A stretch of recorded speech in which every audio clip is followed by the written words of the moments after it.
Hello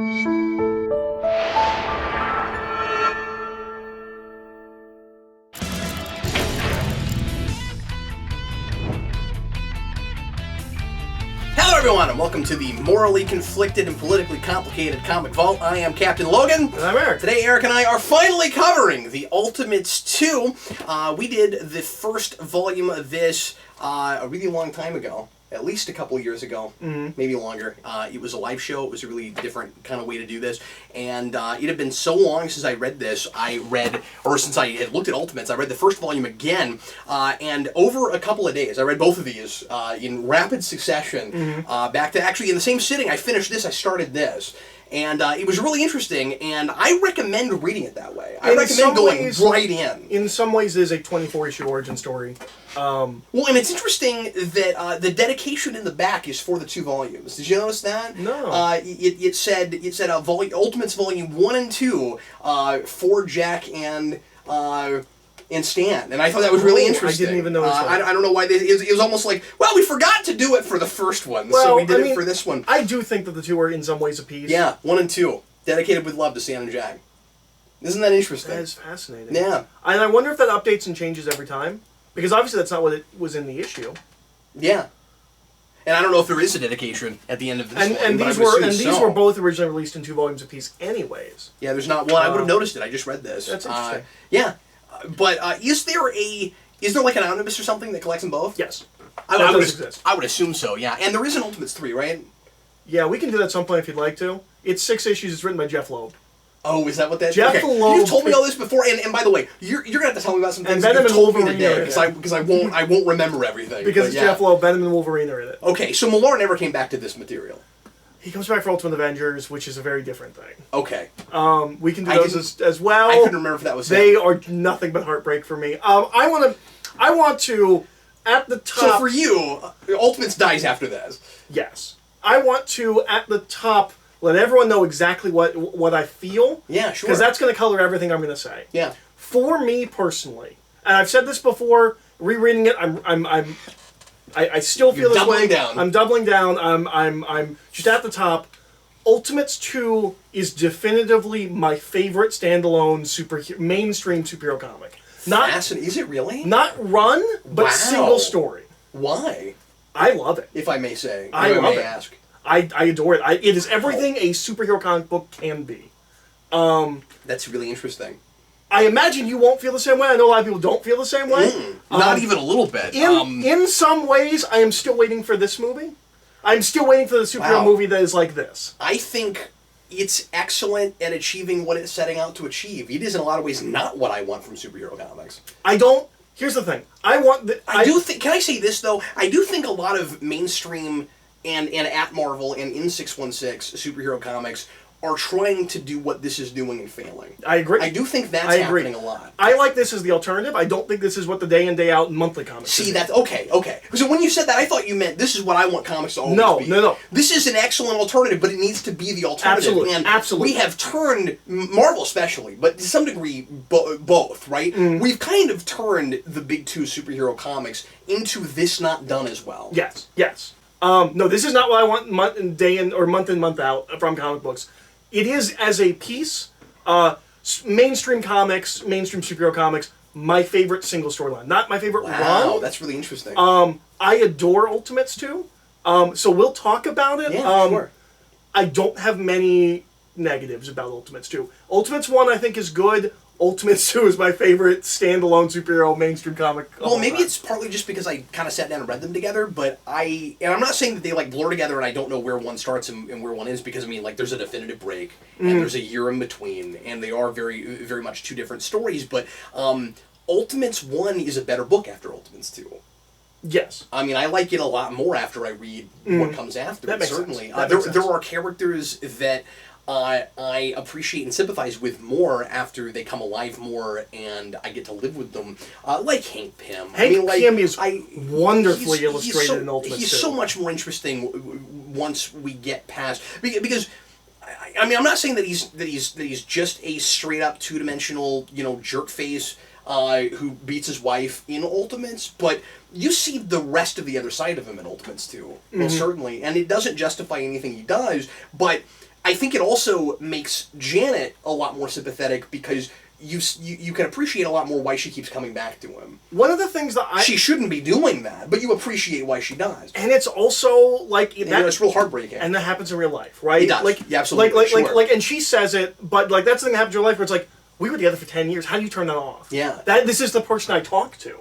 Like in the first book, I could see someone saying he feels a little bit too much like, the stereotypical like wife beater guy where he's almost a plot device before he's a character, and he comes alive a lot more in Ultimates 2. I don't even think that would be a fully fair criticism to lob at him in Ultimates, but it sort of feels like if MIllar had a laundry list of things that he wanted to achieve with the second book in continuing on with these characters, one of them would be make that guy more of a real person. Make you feel just the worst for Hank Pym, because his life is the worst. Yeah, it's terrible. But he also deserves a lot of what happens to him. Oh, no, absolutely. Right? A lot of it is his fault. Yeah. He's a pathetic human being. He's brought it upon himself, absolutely. And there's a lot of like subtleties. One of my favorite like little things, and they talk kind of like the protagonist in Cobra Kai. I'll talk about that later. Did you read the like commentary that they do at the back of the books? I didn't. I figured you'd bring that up, but I didn't get a chance to get to it. Okay, so they point out a panel there that took me like 5 readings to find, and I've heard people mention I had to find it. So you remember the point when he's with Valkyrie and she asks him to dress up like Captain America, which is just the saddest thing ever? Yeah. If you look at the panel right next to it, like the immediate next panel after that, and I get the sense that he's just done with her after that. Yeah. Well, here's the thing. Or is that not right? No, I don't think he is. If you look in the very back of the panel in his room, there's a Captain America costume laying on the bed. That's great. Wow. His life is the worst. Now, that is a thing I might have been more likely to pick up in single issues because it's kind of in the trade. There were bits where it was hard to read words across the page. So they got us a little bit. They kind of they didn't put the staples in the right place or whatever. But anyway. But we jumped off in a weird. We did. We want to center again. Recenter. Let's pull it back a little bit and focus. Maybe jump back a little bit and talk about the basic premise and outline of this book. Sure. Ultimates 2 is a sequel to Ultimates. Yep. Which is really the book that I think, when you put them together, I don't think you realize it after Ultimates, but like it's not done. This is the rest of the origin story for the Avengers. Yeah. We get to the end of this and we begin the status quo for the Avengers. This is... And it feels like at the end of 1 that would be the end of the full origin story because it ends with the world like cheering them and stuff. You know, that feels like the end of a movie. Yeah. Whereas this, like, what's interesting is as dark and like in the gutters as these books are. Yeah. Optimistic ending. It has a much more positive idea of superheroes at the end. But it's almost like it can't get there until you know for sure who you can trust and who you can't. Yep. Because there are still characters at the end of Ultimates that I'm not totally sure I can trust, and then Ultimates 2 throws the people under the bus that need to be thrown under the bus. And it makes you, and there are characters that you're not sure you can trust that you end up being able to. And I mean, I think, and I'm going to say things that I don't know if you'll agree with because you're so familiar with these books, and I'm having a first impression of 2, but I remember reading Ultimates for the first time and not being sure at all about Captain America's morality. And I think that's intentional. And I think that at the end of the day, he is a good person who is super flawed. And he's more like what I guess MIllar thinks that if Captain America really existed, this is the best he could possibly be. Yes. And he's... And also has some backwards morality. He's not a bad person, but... Of the time. Backwards morality from the time. The super soldier serum gets to his head a little bit, if that makes any sense. Where like there is a little bit of, if he wasn't this powerful, he wouldn't have gotten to as much of the might makes right attitude as he has, and he doesn't think he thinks that, but he has some of that. No, he absolutely does. His first the first thing he does every time there's a problem is go punch it. Yeah. The second he has a real black and white view of things. The second he hears about Hank Pym, he goes and beats him up. The second he hears about Thor, he tries to go and beat him up. And if he thinks he's in the right, he's always justified in doing that, and he's cruel sometimes. The thing he does to Bruce Banner in the first Ultimates is inexcusable. So, this is picking up, I think it's 6 months after the first one. I think it's in universe 6 months after the first one. 1 year. It is 1 year? It's 1 year. So, the... First page, 1 year later. So, Thor has left the Ultimates because he believes that the government is going to use the Ultimates. This is a wonderful critique of the Bush administration, using superheroes as a metaphor. And it's not a metaphor of the Bush administration. It's the Bush administration. With Bush. We have to rescue him and Cheney. Like, I love that he yells Martha. I love that. Not Martha. Is it not Laura? Laura Bush. Yeah, sorry. Superhero comics. Everyone's named Martha. Yeah, Laura. Mm-hmm. Yeah. That's the reason he and Obama get along now. Yeah, is both of their wives' names Martha.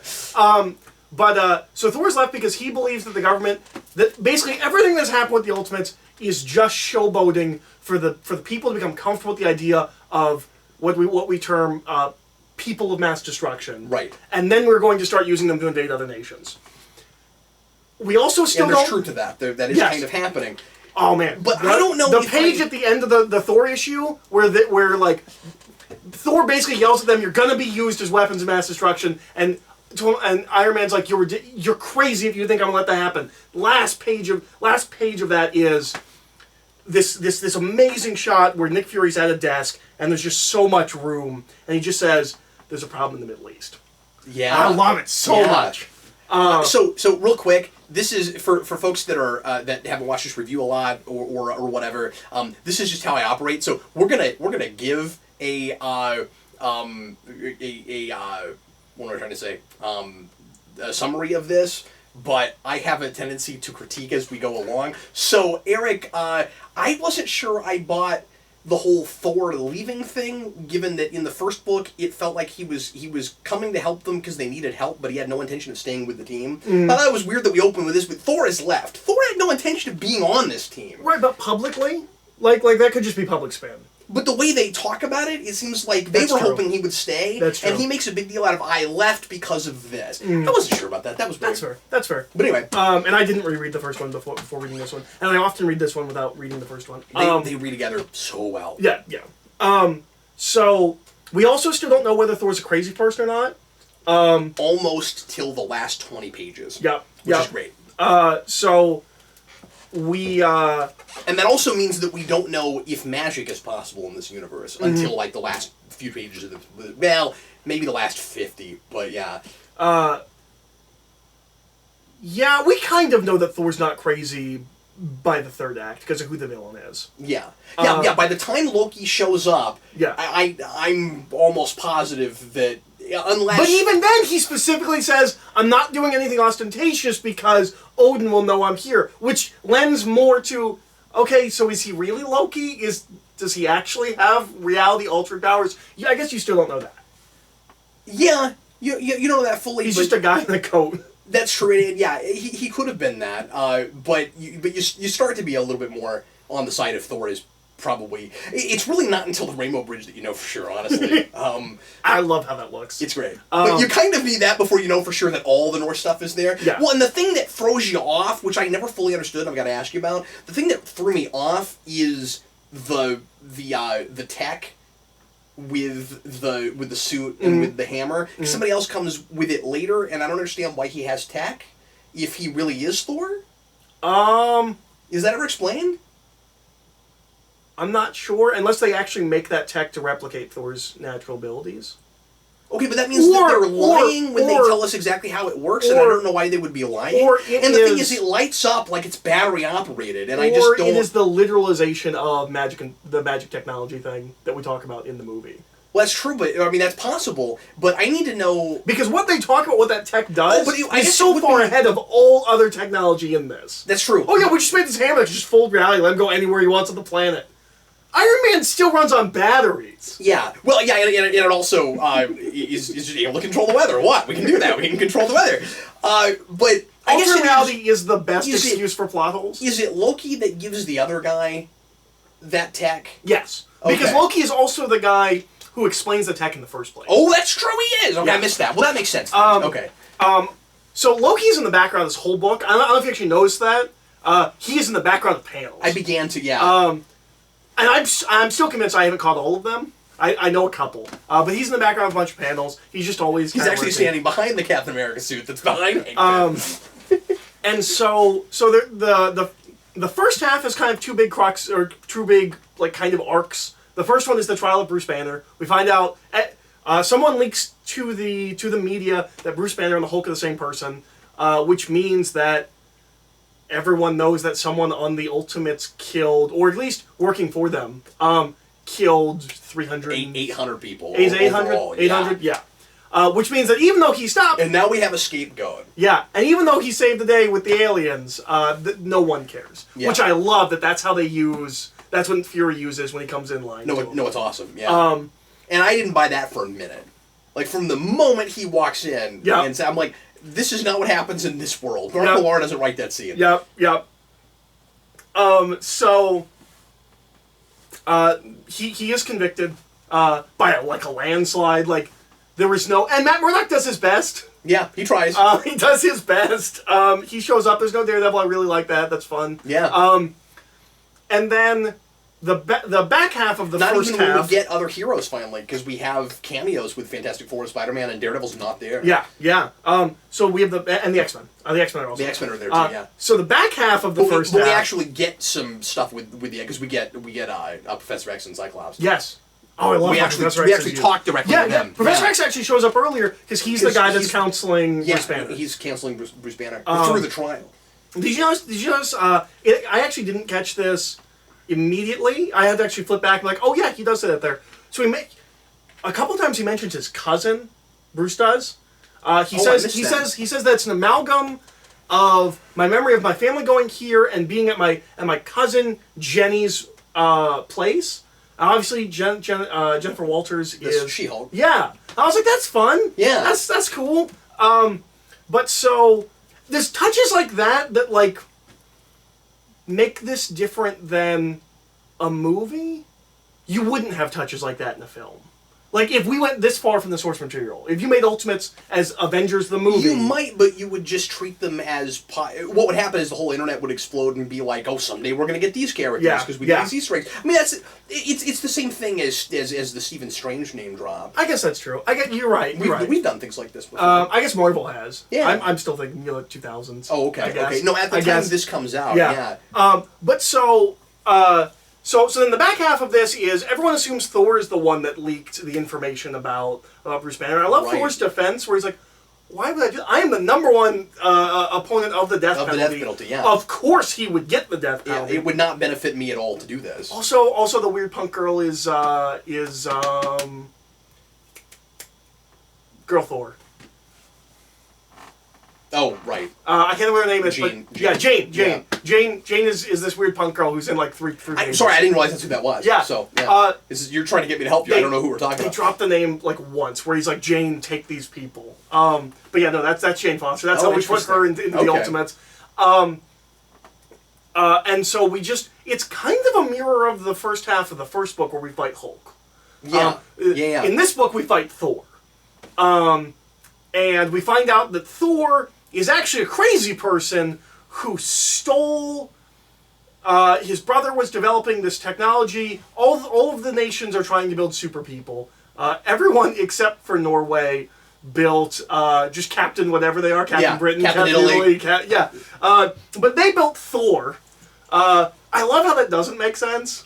And I also love later when Loki's like... Norway's not even in the European Union. Yeah, I don't know what that was about. It was just, they used the iconography because it's a hammer, I guess. I don't... So, and his name is Thor something? Thorleaf? Yeah, his name is Thorleaf. So I guess that's why they called him Thor, because they thought his real name was Thorleaf. Is that his last name? Yeah, no, it would be his first name because they were brothers. Oh, okay. So his first name is Thorleaf. Thorleaf something? That's a Nordic name, I'm sure. Yeah, sure, okay. But...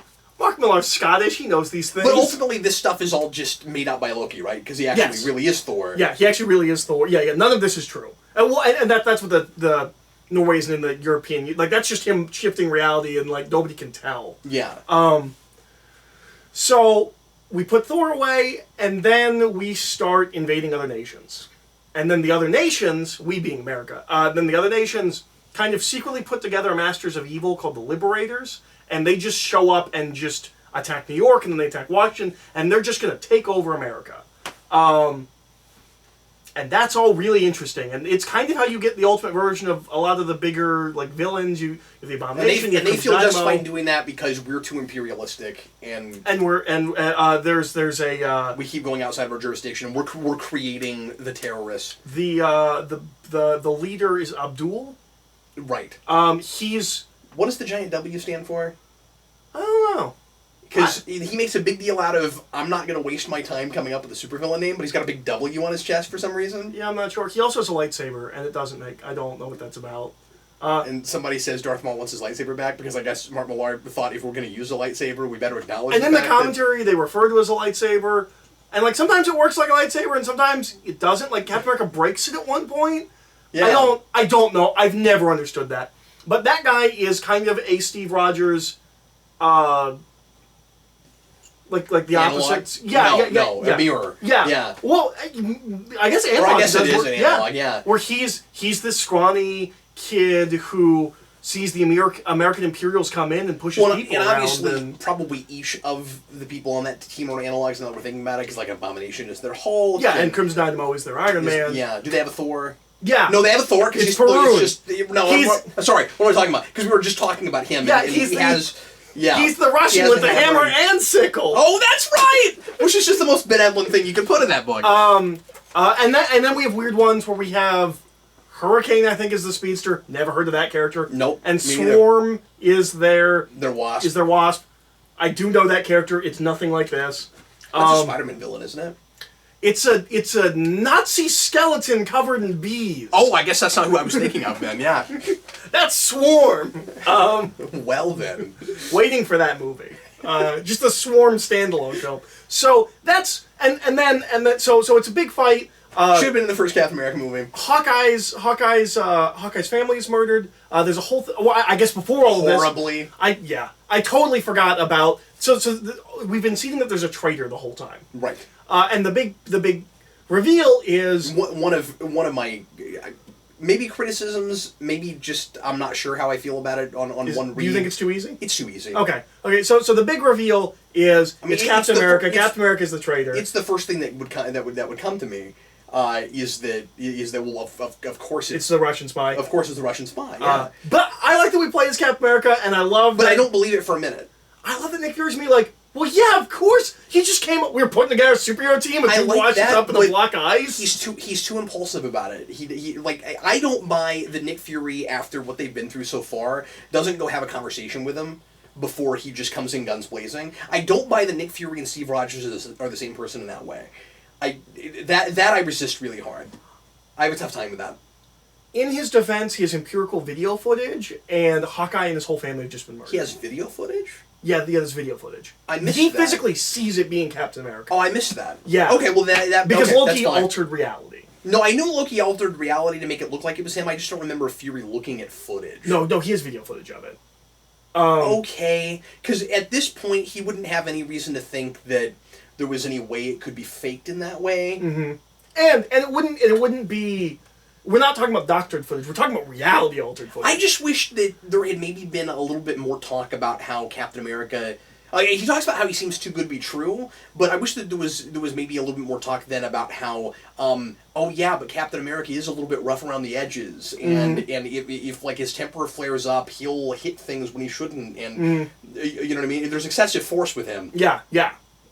Maybe that should come up a little bit more, because I want to buy more that Nick Fury would actually believe that he would do that. But I missed that he saw footage of it, so I guess it works better. I was lost for a minute. When he comes in guns blazing, I thought he was out of character. I don't think we actually see the footage. I think we just see him looking at it. That's a mistake. We should have seen it. I might be wrong, but I was a little lost. I didn't know why he jumped to him, because we should see Captain America do it. You know what it should be? It should be like Logan, where we think it's Logan killing Professor X, and then we realize it's another guy that looks like him. It should be like that. We should see it happen, and I don't think we do. I don't think we actually see Captain America killing his family. No, because. And I mean, I know that's not what happens, but if it's reality altered, you could easily show us the audience the wrong thing. Altered. Oh. I think Hawkeye still saw Black Widow walk in and did he? His family. Okay. I think so. That's how I've always read it. Okay. But so also during all of this, Tony Stark is courting Black Widow. They're going to get married. Yes. And then she turns out to be evil, and and kills Jarvis. Also, that's another thing, another criticism I want to lob at this. There's no reason Jarvis has to be as obnoxious as he is. Like MIllar thinks it's funny to make him just like no fun at all and almost not almost. He's straight up vindictive, and I didn't care for that because once he's dead, I'm like, good. I don't have to see you anymore in this book. Like, I liked him. He's very. This is a book where MIllar's cynicism very often works really well and makes sense for the story he's telling. And you're right, at the end of the day, it's not a horribly uncynical book. It's a real anti-government piece, and at the end, it's like maybe things might be a little bit better if the heroes are allowed to be heroic rather than being... That's kind of the point of the book, right? And it's sort of that Civil War thing, right? The movie Civil War. Honestly, sorry, I'm jumping around. I need an Ultimates 3 written by him to see how that works out. Me too. I kind of feel like it's not done. And he sets up Ultron. Yes. Yeah. It's a really good piece on its own. It feels like 2 acts. It does. And it's also why I'm very sad about Ultimate Avengers. But I guess I brought all that up just to say that the Jarvis thing is a place where it feels like cynicism for the sake of itself. See, I like Jarvis because I view Jarvis as it's a British archetype. I can't think what it is, but it's like the gay stage guy. Like, he's very crass, and I can't think what it is. Yeah. I see what he's doing there, and I find him somewhat amusing, but I don't love him. But I'm not sad when he's dead. We're supposed to care when he gets killed, and I don't. There's a great bit when Hickman writes Ultimates where he hires someone to be Jarvis, and he calls him Jarvis, and he's like, well, that's not my name. My name is this. He goes, I hired you to be Jarvis. Oh, interesting. Yeah, no, Hickman's a great handle on those characters. It's a real bummer that he only wrote as long as he 12 issues. But so then. So what was that book called? Is that just another book called The Ultimates? Yeah, that's the one that launches when. But that's still in Ultimate. Yes. Okay. That's the one. That's also where Reed Richards becomes evil. So that's probably worth reading. Yeah. We'll talk about that at some point. And that leads into what's the one you like? The event that crossed over with Miles.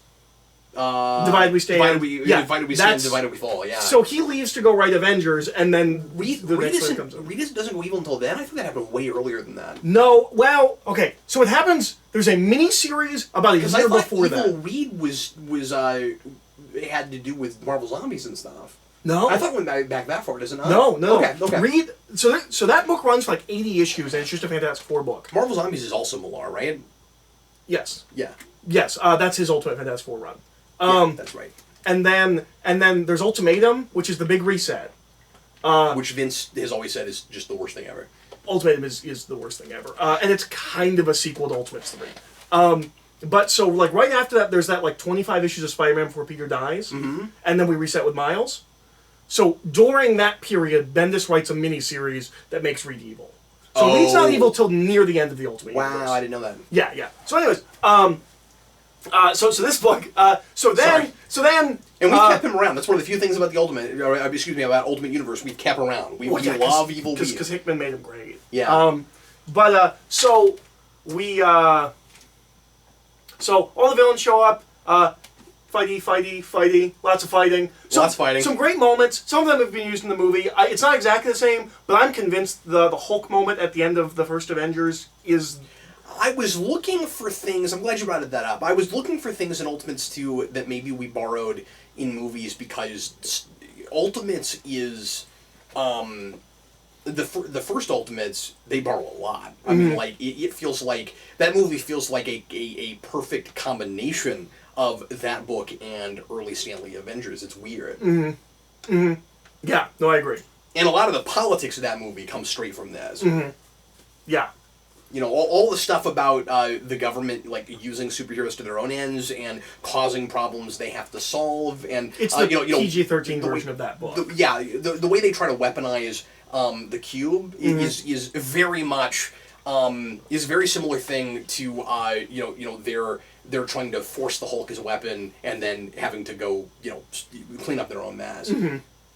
But yeah, when Bruce Banner shows up and he turns into the Hulk, and the line in the book is, I'm finally in touch with my inner sociopath. But I've always thought that scene in Avengers where he's like, my secret is I'm always angry. Yeah. Interesting. I've always thought that's the same scene. Do you think the villain in the first Avengers movie is Loki partly because of Ultimates 2? Is that possible? I think that cements it. I think maybe they look at Ultimates #1 and go, okay, well, Loki's the villain, maybe we do that. Or you mean Avengers #1? Yeah, sorry. Avengers #1. Yeah. In issue #1 of Avengers, Loki's the villain. I think maybe they look at that and go, okay, and he works well in Ultimates 2. I think that is why we do that. And maybe all the stuff with him kind of lurking in the background and people not always being able to see him and stuff. That there's some stuff in Thor that I think is straight out of this. Not that he specifically when he comes to Thor in the cell. Not that he doesn't do that in Sentencing, and no one can see him because he does that stuff in other places, but especially like the Loki in a suit is kind of from this. Yeah. Well, and in Thor when he breaks in and he can't get the hammer and then Coulson has him. Yeah. And he's just in a t-shirt and Loki shows up in a suit and tells him that his dad's dead and nobody sees him. They're looking at the security cameras, they can't see him. That's from this. That's when Loki visits Thor in his cell. There's so much in this to talk about, and I thought we could do it in half an hour, and we're already half an hour in. We've barely talked about it. So let's do what we can in another like 10 minutes or so. Sorry. No, that's okay. We keep running off. And then the Ultimates save the day, and the Ultimates fight and do the best they can, and then Loki just stops caring and just brings a dragon and like all this stuff. He's just like, screw it. And then And he mentions Surtur. I don't know if we actually see him, but he just starts I think saying, that's the big dragon. Oh, okay, because he just said, and you come in, and you come in. Yeah. And then he's got like frost giants or something. We have my favorite use of the Scarlet Witch's powers, where he's like, you can't do anything. All you can do is alter. Is it percentages? Alter odds. Alter odds. She goes, I can make the odds really high that Thor's going to show up. Thor shows up. Okay, can I ask you a stupid question? Yeah. So we think Bruce Banner's dead. Mm-hmm. That is like the fastest execution ever. Wow. I mean, he killed 800 people. I mean, he's not on death row for any amount of time. No. I don't know how exactly we're supposed to think that he died. He's on a helicarrier. They shoot missiles at it. Is that what it was? What they okay, I missed that. And then Hank Pym gave him shrinking stuff, so he shrinks and doesn't die. Is that what it is? That's what happened. Because if you I don't know if we make that quite explicit enough. I was confused. Okay, so if you look at the end of that issue, there's a guy that's later how Bruce Banner will show up. He's got the hat and he's you can hear the Lonely Man theme when you're looking at his panels, and he calls Hank and he says thanks, Hank. Or he says like thanks for helping or something like that. I missed that. Okay. So that's a tell. If you want to know what happens to the Hulk, this is a dense book, so it's one of those things that I'm sure all that comes together on a second read. But these kinds of things where it's real intricately plotted, difficult things to talk about when you've only read it the one time. If you want to know what happens to the Hulk and how he found his inner sociopath, you can go read Ultimate Wolverine versus the Hulk, which is written by Damon Lindelof. Weird. Yeah. And so that's like an interim thing, like in between what happens in this book? 6 issues. Took like 4 years to come out because he was making Lost. Is it any good, or is it kind of who cares? It's not great. Okay. All right. You get Ultimate She-Hulk there. Great. But so and then the Ultimates quit. They say we're gonna go. Tony has like a mansion, and we're gonna go and we're gonna do our own thing, and we're not gonna have government oversight. Right. Because that's the end of the book. Yeah, and that's the end of the book, and clearly it's the beginning of the Avengers. Mm-hmm. And then Jeff Loeb came in, and it's awful, and maybe one day we'll review that. But so let me ask you this, because I always thought it was kind of weird that later on they have a team called Ultimate Avengers, because the Ultimates was supposed to be the name of the Avengers in this world. Now that I've read Ultimates 2, it makes a lot of sense for them to have a different name. Except Ultimates 3 continues calling them Ultimates. Yeah. The Ultimate Avengers. Hadn't done that, wouldn't it make so much more sense if they said, we need new branding? Yes. Because this comes with negative connotations, and it says to the world, we're the American government's superhero And I team. think you would have gotten that with Mark Millar, because we know that his plan for the third book was that they would be their own team, and the government would make a new team. And they would So fight. you still could have called it Ultimates 3, but you'd have this different team called Ultimates. That's what it should have been. Whereas what actually happens is when he comes back and does Ultimate Avengers, they are the Black Ops government team, is the Ultimate Avengers. They're like the Thunderbolts. This reads to me this is the obvious place to go, so bear with me, because I don't entirely mean what I'm going to say with this. In some ways, this sort of feels like Marvel Watchmen, in a way. Yeah. Like, it ends in a much different way. It's a lot lighter by the end and stuff, and we're not saying that, well, I don't even think that Watchmen is saying that, like, nobody can be a good person if they put on a superhero suit, but or that everybody. No, just nobody in the right mind would ever do that. That's right. Yeah, that everybody must be rotten to the core if they have any power at all. But the people in that universe kind of get a lot of authority at once, or they take a lot of authority on themselves, right? So this feels like that to me, in that it's like in the real world, where you take reality for what it unfortunately is and what history has taught us. What would these characters more likely end up doing? So Black Widow comes from Russia, and she was raised the way she was raised, and she was brainwashed the way she was brainwashed.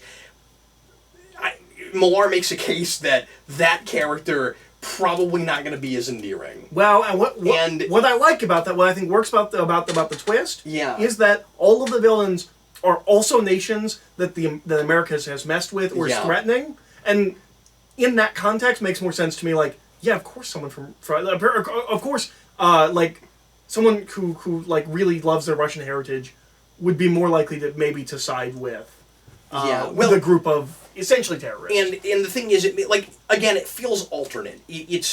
She's partly that way, I think. Like, could she have had her mind changed and not had the revenge motive? Because hers is a pure revenge motive, right? Yeah, it's that we destroyed Russia. Yeah.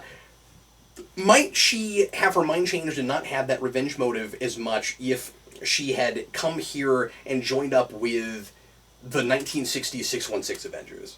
Yeah. You see what I'm saying? Yeah. Might that have changed? So also remember, this is 2005 Black Widow, where no one knows who she is. Yeah, right. And so it doesn't feel like we're throwing her under the bus so much because nobody cares. She is in the movies because of these books. I bet. No one would have put her on the Avengers if it wasn't for these two books. That's a good point. Well, and this team, minus a couple of people, is the movie team. And then it is in Ultimates, and then, because we don't really use Scarlet Witch and Quicksilver that much until the second book, and then once we get to this book, it's kind of the Ultron team. And this is basically the Hawkeye costume from Britain, the first one. Who we don't use much, and he's not really on the team. You know, he's... No, it's weird if you read the commentary. Millar's like, I was so excited to write Captain Britain. I'm like, yeah, for like 6 You didn't pages. do anything with him. He doesn't appear much more than Captain Italy at all. You know? But I guess the point I'm trying to make is, everything is alternate because of a mentality. And the Ultimates team is the way they are because they're run by a government that is really bureaucratic and more cynical and is more interested in its own PR and in how it's looked at by the rest of the world and also how justifying its revenue stream. That and it's interested in controlling the rest of the world, but maybe thinks it's more altruistic than it is, or pretends to be more altruistic than it is. And I like that Ultimates 2 especially is really mature about that and treats it very complicated, where there's talk, I forget from whom, but there's talk about the idea that some of our leaders in this country might think that they're doing the right thing. They might kind of have their heart in the right place. But there's this kind of inherent corruption and stuff. That it's not all like straight up deceptive and duplicitous.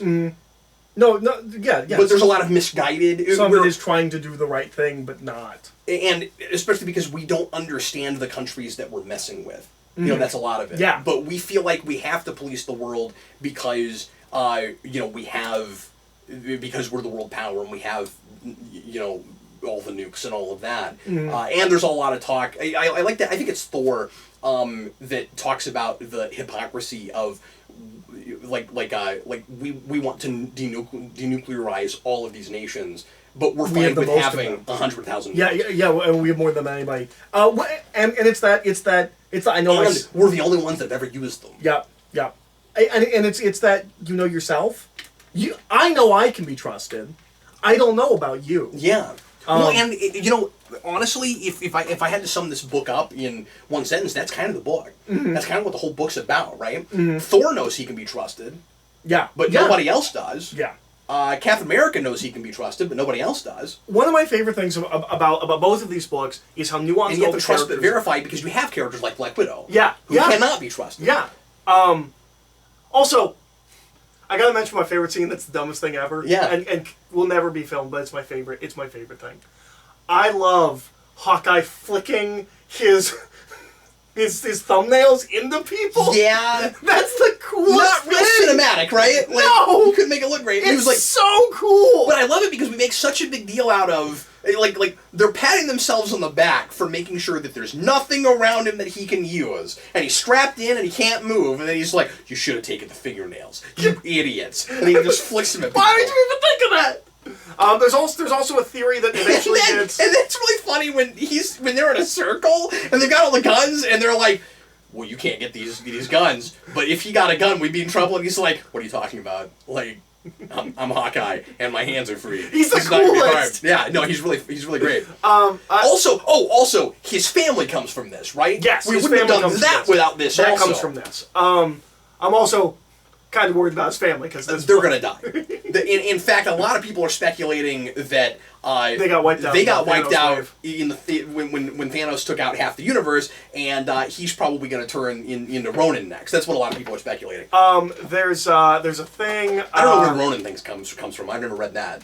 That's weird. That's just his identity during Dark Reign, when he can't be Hawkeye. Well, because is that all that is? He comes back from the dead. I thought it was like bad Hawkeye. No, it's not. No, I don't know. Keep throwing that Someone around. on the internet said that once, and people laughed. Well, then I'm going to stop saying it because I thought that was bad Hawkeye. No, he comes back from the dead, and Kate Bishop has become Hawkeye. He's like, yeah, you can keep being Hawkeye. He becomes Ronin. Could everybody give me a year to read every comic ever, I'm not close to New Avengers. You could blow through that. Right, but I have to make videos and stuff.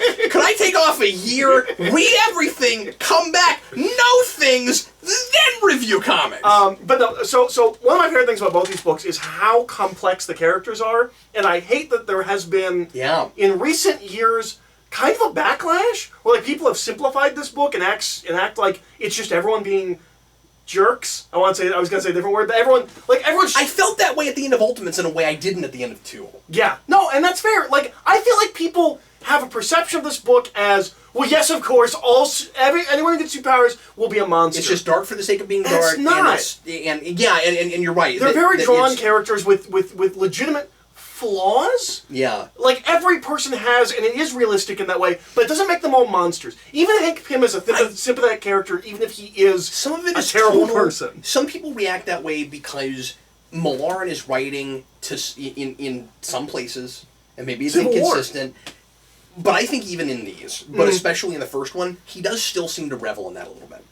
That's fair. I really think that. That's fair. But I think his characters break these characters down, complex. They are complex, but I think he is enjoying the scenes where people are vitriolic against each other, and sometimes he takes that stuff too far. That's fair. When he has characters screaming at each other, he writes pretty melodramatic. And Ultimates is worse at it. I think Ultimates 2 is a way better written book. I agree. I think it's an improvement. I obviously agree. And I think if you've only read Ultimates, you do yourself a disservice because you haven't read what MIllar is best. I think Ultimates 2 is MIllar real close to his best. I think it is him at his best. Well, I'm trying to think of other things that I like from him. Because Old Man Logan's fun. Old Man Logan is maybe my favorite thing from him. But he revels in the cynicism there too. Well, yeah, but that's such a different. There's no complexity to that. I would be interested in seeing. I mean, there might be to Logan. I think he's an interesting character in that. But yeah, I would be interested in at some point doing the Authority because these are very much response to the Authority, which is the most important comic book published since Watchmen that everyone forgot about, and there's reasons for that. But he does the Authority, which is the flip of this book. Before he does this book, he does a book about superheroes unchecked, deciding no, we're just going to make the world a better place, and the entire world going hold on a second. How about due process? And yeah. And So he writes that book and then comes and does this book. And that book, That book's really good. That's also him close to his best, despite a lot of censorship from DC. But this is my favorite MIllar thing. Yeah, what's weird about it is it's very much a product of its time and in a good way. I don't mind the ways in which it's dated because with technology and stuff, it's funny because this doesn't feel that long ago to me. Some of the cultural but references, then at the actresses same time, we mentioned. Well, there's that, but I was going to say, then at the same time, whenever somebody says camera phone, I kind of flinch a little bit, you know what I mean? But I like that it's very much set squarely in the year that it comes out, because this book wouldn't make sense now. This can't be a timeless book because, like we said earlier, this is what superhero comics are doing now. Well, and it's also so ingrained in the politics of the day. Yeah. It would be weird to make a timeless book that's ingrained in the politics of the day. That's true. I mean, and that doesn't mean that it doesn't still speak to us now, because obviously we have a lot of the same problems, and maybe they're exacerbated, or maybe they're not. Maybe some things aren't as bad as they were, whatever. But it still speaks to problems we have now, and especially foreign policy and stuff. I mean, that's the big one. And Ultimates 2 is kind of all about that. That's not to say that at this time we weren't doing a lot of politics in superhero comics, and I've gone back and forth on how political I'm okay with comics going. This is a thing we've talked about a lot. Civil War is not too far away from this book. No, he writes at the same time. For when it comes out. So I get that, but I feel like superhero comics, by and large, right now are very interested in the politics of the day, and they're and a lot of comics don't want to be escapist. Although it's weird because we can't get away from interdimensional at the same time as we also can't get away from politics. Okay, so there's two things. One is I like this as an alternative. I don't want this month in, month out, but I like this as an alternative. But also, this is a book about politics. This is a political book. It's not a superhero book where we randomly throw in asides about modern, And to be fair, Civil War wasn't either. It just wasn't good. Yeah, Civil War was just not good. Civil War is a political book, and I'm not saying there's anything wrong with that. No. What I don't like is when I'm being preached at in a thing that is pretending to otherwise be escapist. And I don't think at any point in this book are we preaching. Right? Like, no, I don't think this so isn't a preachy book. I don't think it is, and that's actually really impressive, given how heavy it is. You'd think a thing like this would be preachy. No, it just kind of says, like, look, it's real complicated. Honestly, he's really fair to George Bush.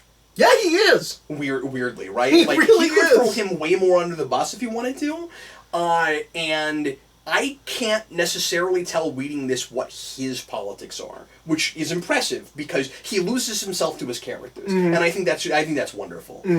I mean, like, he is throwing Bush under the bus in the sense that he's the president who is part of the problem, but it kind of reads like Thor comes right out and says, but it doesn't matter that it's him. Like anybody in that position, the book is suggesting would likely be that. I feel like the same. All I'm saying is, because I don't want to get political as far as our own politics. Wouldn't you agree though that this book could potentially read the same way if it was a Democrat in the White House? Yeah. Well, I kind of think. Because Thor says... Because it's about the military-industrial complex, which is the same regardless of who's in power. Thor says one of the most mature and important things in the book. Yeah. When Jane Foster is like, how come you stopped mentioning the president in your writing? And he said, because it's not fair to him, because he's just a puppet they put in place. He's not actually in charge of all this. Yeah, right. And when I say the book is fair to George Bush, I'm not saying that I would be necessarily real fair to George Bush. I'm not saying I love George Bush. No. I'm just saying I'm surprised that... It treats him like the president of the United States. He's not taking pot shots, and you could kind of replace him with anybody. He's only the president because this book, to be as heavy and serious about the politics of the day, feels the need to have the current president in the White House. Furthermore, that's a Marvel tradition. Yeah. Marvel almost always has and that's a thing I actually don't really care for about Iron Man 3, that we felt the need to cast a different president. I'm not saying I would have cast Barack Obama, but cast someone as Barack Obama. But I might have shot him from behind and just not talked about it. And I don't know with the movie they made if you can do that. Fictional president doesn't make a lot of sense with as real world and today's world as the Marvel movies are, which is traditional for Marvel comics. Yeah, no, I agree. That was just a thought I had. Yeah. But anyway, what else should we say about this? Do you have any characters? I just real quick. Do you have any characters that like immediately jump out at you and you're like, yeah, I really like the ultimate version of this character. As a character, not necessarily as the ultimate version of that character. I mean, yeah, everybody's really interesting, especially Do you after like any the of second. them? Yeah, at the end of the day, I like Captain America more than I thought I did. That's one thing. I mean, again, he's very complex. I appreciate. I also think movie Iron Man comes from these books quite a bit. I think so too. I think Iron Man's a little too over the top. I agree. I don't need his last scene. No, I don't like it. I don't like it. I don't care for that. I need, if it's gonna play, I need there to be a hint that is him covering up. Like, he had his moment of weakness, and now he's going back to the facade that he puts on for everyone. I found myself sympathizing with Wasp all the way through. She's great. I like her a lot. I love Thor. And I think Thor is probably the most sympathetic character because nobody believes him, and he ends up being right. I mean, like, there's a point in Ultimate Fantastic Four and MIllar where Thor becomes president. Really? Yeah, I've never read it. I don't know how it is. Well, it's funny because Captain America becomes president. Yeah, they still become president. It's just all the superheroes. Yeah, you have President Wasp and. There's also someone at some point that has a conversation with Ultimate Iron Man, Ultimate Captain America about Civil War, about like the idea of Civil War, and it's the opposite. Where like Iron Man's like, well, yeah, no one should have to register, and Captain America's like, but the government said that if the government says that they should register. Yeah, well, and I was going to say, I actually had that thought reading this, where I felt like those roles would maybe be different, but I also felt like these are two guys that maybe wouldn't have as hard of a time getting along. You know what's great about this book? Iron Man and Thor are like best friends. Yeah. Despite how far apart they are. Captain America can't deal with Thor. No, but despite how far apart they are politically, and like he says that where he's like, look, he's kind of a nut job, but like I really like hanging out with him. We need more like that in all media. No, that's just a wonderful example to set, right? Like we found some kind of common ground. Yeah. We are kindred spirits in somewhat. Well, they're both really eccentric. Yeah. They're both ladies' men. Yep. You know, because Thor practically has a harem in this, right? Yeah, a bunch of hippie chicks. Yeah, a bunch of hippie chicks. Yeah. I also love the scene when Captain America comes to beat him up, and immediately everyone there for Thor starts acting like animals. Yes. And he's like, "Why did you come to me?" That might have been my favorite scene. I'm glad you brought that up. It's such a good scene. Well, because Thor, he's not glad he's there, but he's got decency. And what I love about Thor all the way through, maybe he is my favorite character because, and he's so different from any other version. And I think he's probably the most.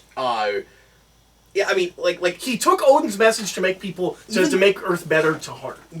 Even though Captain America doesn't completely uphold the values he does in 616, that's because this is a kind of more complex character than that guy starts as anyway. You know what I mean?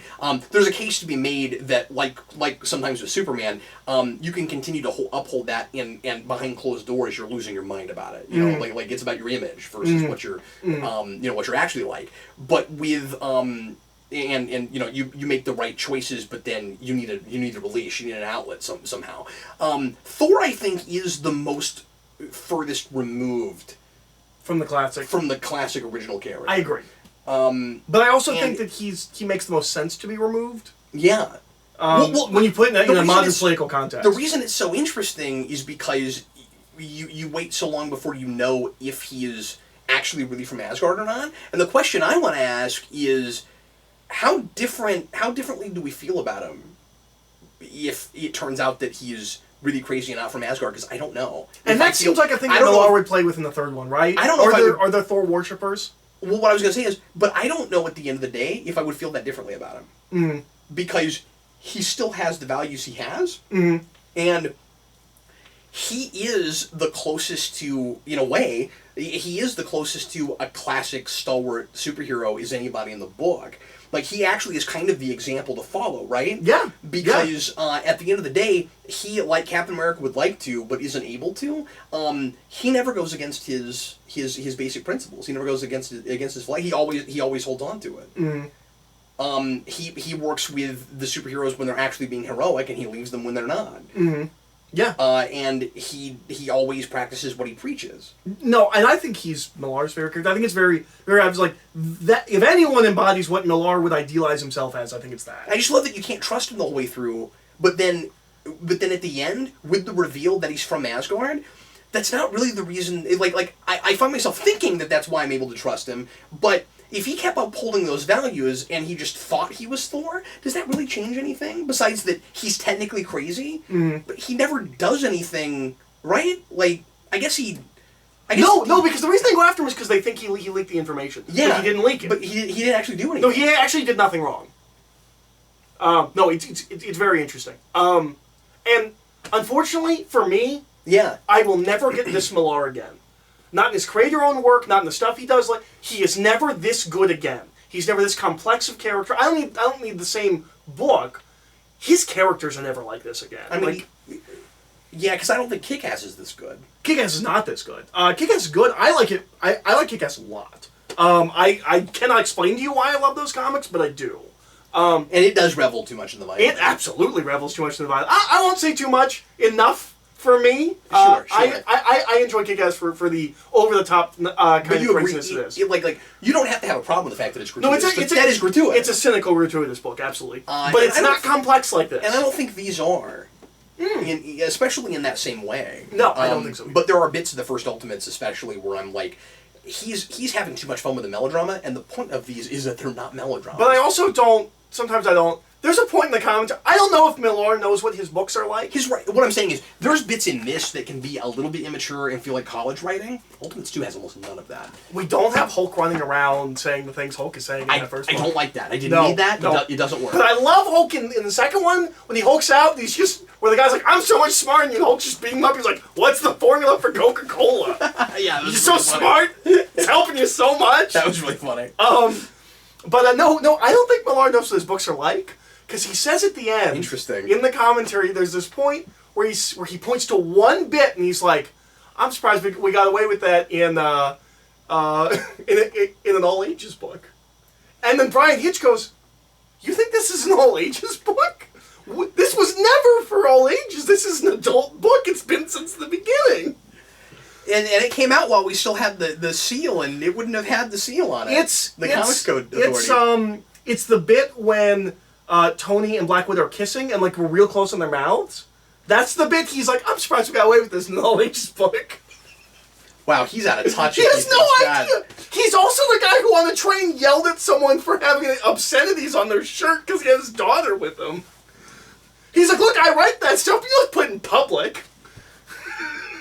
That's so weird because he's the guy that had a really messed up, explicit wife beating scene. In the first update, that was okay for children? Okay. Wait, is he read these, right? In his mind, no!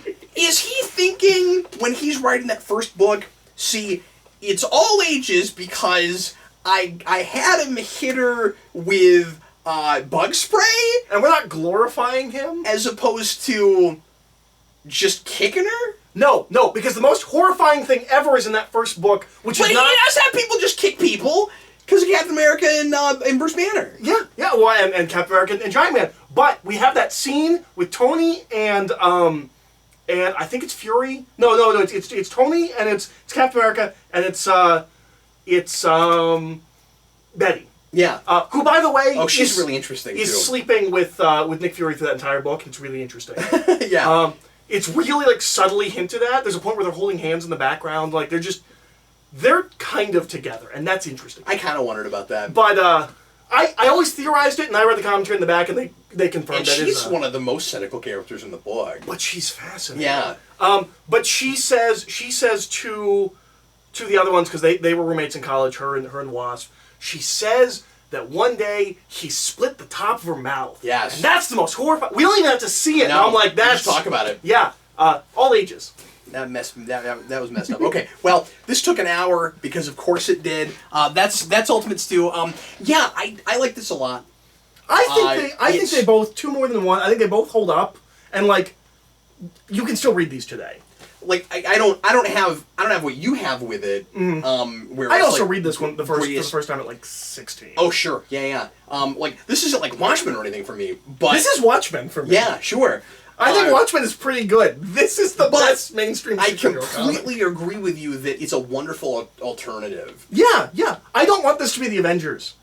I love that the Ultimates exist. I wish the Ultimates still existed.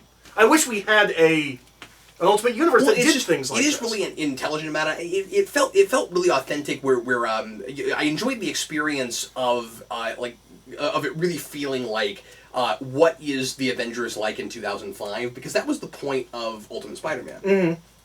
So it still is kind of even though this is an adult book and it's really ultra political, and that's not exactly what Spider-Man was. Mm-hmm. The mandate is similar. Mm-hmm. Yeah, we have hung on to that. Yeah. I also think it's really interesting that this is the last time we'll get something like this, where it's the Marvel Universe re-envisioned without the influence of the films. Yeah. So what they decide is not important is really interesting. Because Bucky's just a side character. We would not do that ever. That will never happen again. No, and I like that a lot. I think that's really interesting. Yeah, and Bucky's cool and kind of tragic. I like Bucky. Yeah. There's so much stuff with Captain America's Man Out of Time that works for me way better than any Man Out of Time story I've ever read. Yeah. Just that he's old fat. Like that, the culture shock is for everyone around him, not for him. Yes. I love that. I love that so much. And it's really realistic about how difficult Captain America, how difficult it is for him to acclimate. And just have a relationship with someone. But we don't play a bunch of it for comedy, and he's not stupid about it. He figures out what email is without us having to we don't have the scene where he walks by a bunch of TVs and he's like, "Oh, what's going on here?" But one of the things we've got to finish this. Yeah. One of the things I love about Captain, a couple things real quick, because there's something else I want to mention about Hank Pym. I mean, it's a big book. One of the things I love about Captain America is how difficult it is for him to date a modern woman. Yeah. Yeah. There is a contradiction, though. When they walk out of the movie theater, he talks about why does everything have to be potty mouth? Yeah. And she says, "You swear." And he's like, there's a difference, like, in war and, like, that kind of a thing. Yeah. He goes, I don't need to see it when I turn on the TV. Which I think is a really interesting sentiment. No, it is, sure. I feel that way myself sometimes. The contradiction is later when they're fighting Hulk, there's a soldier who has some obscenity. And he goes, "You kiss your mother with that mouth?" I was like, "But that is in the context that you said it was appropriate." You said that's okay. Anyways, sorry. But he also was just kind of frothing at the mouth because he was upset about something else that he couldn't get out of his mind while he was watching the movie. So that was kind of him just venting. Yeah, yeah. I also love there was a context there. I also love he wants to hang out with old people, and he doesn't get why she is weirded out by she's like, "Look, I don't mind hanging out with them. I just don't want to do it all the time. Can we hang out with people our age?" Yeah, and he says, "But that is the people that are my age." Yeah, yeah. No, I think all of that's really interesting. That's all really interesting. I also I like how tragic Hank Pym is able to be, but we're also able to play some of that for comedy, and the balance with that is really good. All the stuff, we didn't talk about this, all the stuff with the Defenders is really funny. Yes. The B-list superhero team is quite funny to me, and I love all the technicalities, the technicalities that he tries to run with in trying to rejoin the Ultimates, where he's like, "I'll just have a different power." And what if I'm Ant-Man? What if I'm Ant-Man? Does that sound dumb? Does Ant-Man sound dumb? He doesn't say dumb. He says a word we're not allowed to say anymore. That's why I said dumb. That is what he said. Yeah. Yeah. No, he said something different. No, I like. I was paraphrasing. Okay, so this is so tied to a previous vault we've done. Oh, and I like how Nick Fury keeps telling him like how pathetic he's being. Yeah. Where he wants to get back. He's like, "I'm giving you all this technology for free," and he's like, "This is pathetic. Yeah. Just go away." And we're doing something with those Ultrons. We would have done something with those. Well, I guess you'll see in Ultimate 3. We do something with those Ultrons. Yeah. Well, the thing they're seeding, and I don't know if I like. I kind of don't think I like it. It seemed like it was just fan service. The whole thing with where Scarlet Witch is just hitting on with Wanda just hitting on a robot because she's supposed to fall in love with Vision. I didn't like that. Well, not to spoil things. Yeah. Book 2 opens with her murder, and it's a murder mystery because Jeff Loeb about who killed her. Book 2. Or sorry. You mean Ultimate 3? Ultimate 3 opens with. Oh, okay. Yeah. But is the idea that Vision has already kind of become Vision, or? I don't know why she's hitting on a robot. I think she's just doing it because it's... I think Mark Barlow thinks that's funny, and we can maybe build on that later. Yeah, but it was just fan service. And the thing is, like, we don't just do it once. The last thing we see is her doing that. She's setting up plans to go on a date later. It ends with it. Which, yeah. I don't know if that's fans. I think she's just weird. Both of them are very strange. Oh no! They're really into really high society and hoity-toity. Yeah. I wish we'd done more with them. I do too. We don't get enough of that. There's a whole scene where they're acting like total snobs, and I have to keep reminding myself that they're snobs because we don't do anything with it. Yep. How did we get here? Hank Pym. And her hitting on a robot and. The Defenders. Yeah. So it's the leader of Defenders. The guy, the Batman guy, who immediately breaks his ankle. Nighthawk. From Supreme Power. Oh, is that where that's from? He's Ultimate Nighthawk. That's really funny. I thought he was one of those like faux Rob Liefeld type creations from the mid-90s. No, he's the guy from Squadron Supreme. I was thinking of who I was thinking of like Night Stalker, and that's who I was thinking of. Yes. Remember Night Stalker? I don't think he's called Night Stalker. I think he's Night something else. Is it something else? I'll look it up. I'm pretty sure it's Night Stalker. Are you thinking Nighthawk? No. No, Nighthawk's another thing. Maybe that's also the Image character. No, I'm thinking of a Marvel character. Oh, okay.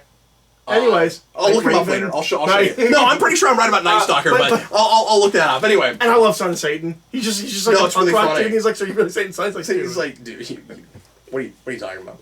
Please step off. Also, for some reason, Jeff Loeb's obsessed with Valkyrie, and she actually gets Thor powers. Yeah. In the Ultimates 3 or New. Oh, really? Okay. Oh yeah, no. Jeff Loeb kind of has a thing for her. Okay. Weird. All right. Well, folks, we're going to make the Vault, once again, as we have the last few shows, 2 videos. So we're going to go into a shorter video next, probably shorter, and talk about whoever requested this got the bang for the You know buck. what? And I totally forgot to mention that because this was the feature this week. But this one was... Did I write? I know who this was. It was requested by Ian McKee. Ian McKee requested this. So thanks a lot, Ian, because we have been meaning to do this forever, and so now we got it done. And I hope you enjoyed the hour-long discussion we gave him this morning. And of course, if you want to request the next feature for both of us to read, you can do that. Yeah. It is a $20 donation. You can do that by emailing me at the email address in the on the YouTube channel. And you can also become a regular patron. We've got a couple spots left there. We're capping that off at 12 because we're reviewing so many things right now with the request. But this is just a slot that we always do anyway that's available. And if somebody wants to preempt whatever we're going to do and have us do something else, you can do that. And we're happy to do it for you. So Yeah. Yeah, well, and it also doesn't have to be the feature. If you want us to review a single issue or a 4-issue main series or something. Just one of us, we can do that too. Or both of us. So but it doesn't have to be the feature. Like, well, that's true, yeah. It's just we've been kind of careful about not doing two features in one show. show. Both of the features we've gotten requested for or most of the comics we've gotten requested are all of them have been like real meaty, big enough that Well, and to be fair, the last thing Ian asked me to do, comic book wise, was not a thing we both did, but it was really lengthy. Was it the Murderer? Bruce Wayne Murderer. Yeah. Well, we didn't both do that. Yeah, and we also did Supreme Power, which was also 12 issues. I think that might have also been... He's been giving us a lot of comics. We appreciate it, buddy. Yeah. So anyway, thanks again for watching, everybody. And if you're watching this in the Omnibus playlist, you'll just move right along to the next vault. So join us, won't you? And everybody else, thanks a bunch for watching. I am Captain Logan. I'm Eric. We'll see you in just a minute.